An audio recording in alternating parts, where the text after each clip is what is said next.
स्वागत है। इस वक्त हम हांसी शहर के अंदर जो है मौजूद है और हमारे साथ जो हिसार नगर परिषद चेयरमैनी पद के दावेदारी जो रखते हैं रमन भ्याना जी, वो इस वक्त हमारे साथ मौजूद है। इनसे जानना चाहेंगे ये अगर हांसी की जनता इनको अगर चेयरमैनी पद पे बिठा देते तो किस प्रकार का जो है हांसी के अंदर विकास कार्य करेंगे।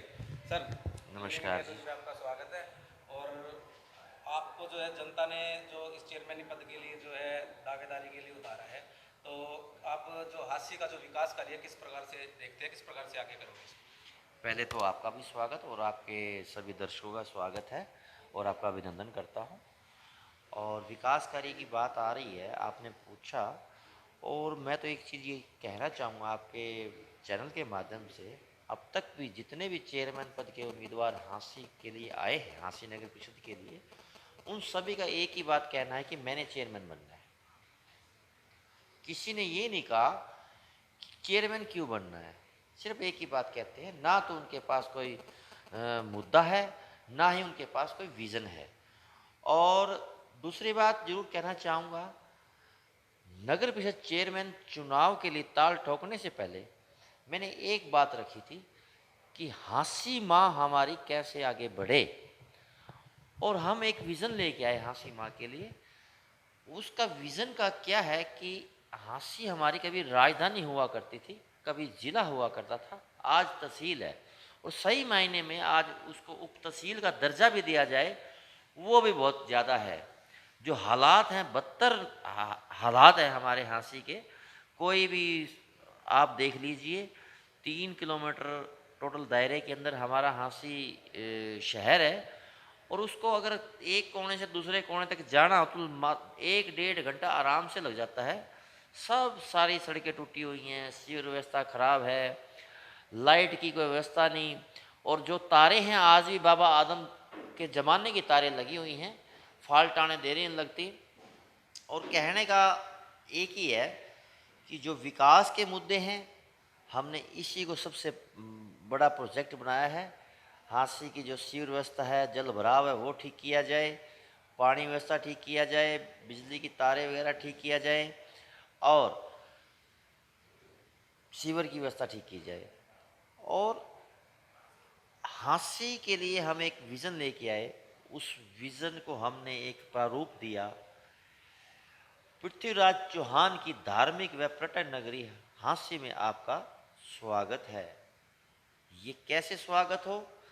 दिल्ली से हम हांसी तरफ एंट्री करते हैं, हाईवे के ऊपर एक मेन द्वार बनाया जाए तो एक दिखाई दे कि हांसी एक पर्यटक नगरी है, इसका कोई इतिहास है। तो ऐसे ही हमने काफ़ी चीज़ें हैं, 17 द्वारों की बात की है, हमने लाल सड़क की बात की है, हमने जगन्नाथपुरी धाम की बात की है, हमने बोटिंग के लिए हमने उसकी बात की है, हमने अपू घर की बात की है, हमने म्यूज़ियम की बात की है, हमने उसमें मेडिकल हब बनाने की बात की है। मेडिकल हब मेरे लिए सबसे पहले रहेगा, क्यों मैं इस लाइन से आता हूँ, बिलोंग करता हूँ, और मेरा प्रोफेशन भी यही है। और उसके बाद हमने सुलभ शौचालय की बात कही, और हमने नगर परिषद की कमेटी की आय कैसे बढ़ानी है, वो भी हमने एक प्रारूप तैयार किया है और एक मॉडल बनाया है। और मैं तो ये कहूँगा कि आज कहीं भी विचार आता है मन में, उस परमपिता परमात्मा के आशीर्वाद से कहीं बैठता हूँ 2 मिनट 10-15 मिनट के लिए कहीं एकांत में बैठता हूँ, मुझे ईमानदारी से एक ही चीज़ दिखाई देती है, पृथ्वीराज चौहान की धार्मिक व पर्यटन नगरी बनती हुई दिखाई दे रही है।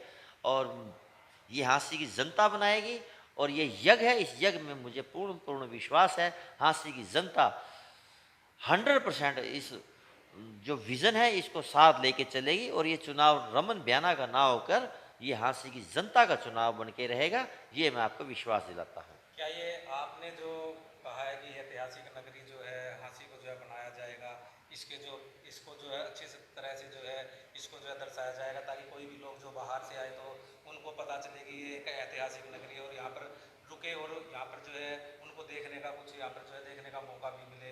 क्या ये सपना सच हो पाएगा? मैं आपको एक बात बताना चाहता हूँ, हमारी द्वारों की नगरी बने, और मैं एक, आप ये सोचो कि मान लो भिवानी से 4 बसें आ गई बच्चों की, हमने हरिद्वारों की नगरी हांसी देखने जाना है, आगे रात को रुक गए, कहीं होटल में, कहीं धर्मशाला में रुके, सुबह उठेंगे, कोई चाय पीनी है उन्होंने, कुछ फल फ्रूट भी लेंगे, खाना भी खाएंगे, बाहर का पैसा आया ना हांसी के अंदर। मान लो कोई बाहर के पर्यटक आ गए तो उन्होंने एक रूम ले लिया, 1,000 रुपये रेंट पे, होटल के अंदर, रेस्टोरेंट कहीं भी उनको मिला। वो 1,000 रुपये वो होटल वाला क्या करेगा, अगले दिन वो सब्जी मंडी जाएगा, वो 1,000 रुपये वो सब्जी मंडी देकर आएगा। वो सब्जी मंडी वाला उस किसान को देगा जिससे सब्जी आई है। किसान क्या करेगा, वो शहर में जाएगा, कपड़ा खरीदेगा, किराने का सामान खरीदेगा। जब तक बाहर का पैसा हमारे हांसी के अंदर नहीं आएगा तब तक हमारी हांसी आगे नहीं बढ़ सकती। और पर्यटक की नगरी बनेगी तो नो डाउट यहाँ होटल भी आएंगे, टूरिज्म भी आएंगे, काफ़ी चीज़ें आएंगी, हमारी हांसी माँ का विकास होता नजर आएगा और हांसी की जनता को एक रोजगार के अवसर पैदा होंगे। किस किस तरह से दर्शाया जाएगा सर इसको? मैंने आपको पहले बात की है और मैं आपको वो दे भी दूंगा। ये आप इंटरव्यू में कम से कम मेरी 1.5 साल की मेहनत है, मेरी और मेरी टीम रमन भैया की, वो मैं चाहो 2 मिनट में तो आपके आगे प्रस्तुत कर नहीं सकता।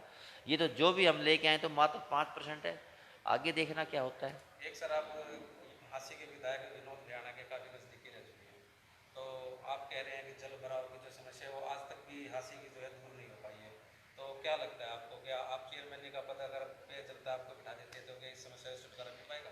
मैं आपको एक चीज़ बताता हूँ, मैं क्या आपको एक विश्वास दिलाता हूँ। आज हांसी के अंदर किसी गली, कहीं ही मोहल्ले के अंदर आप कहीं चौक पे 4 बंदे खड़े हैं, 5 खड़े हैं, बच्चे खड़े हैं, महिलाएं खड़ी हैं, हमारी माता खड़ी है, बहन खड़ी है, हमारे बुजुर्ग खड़े हैं।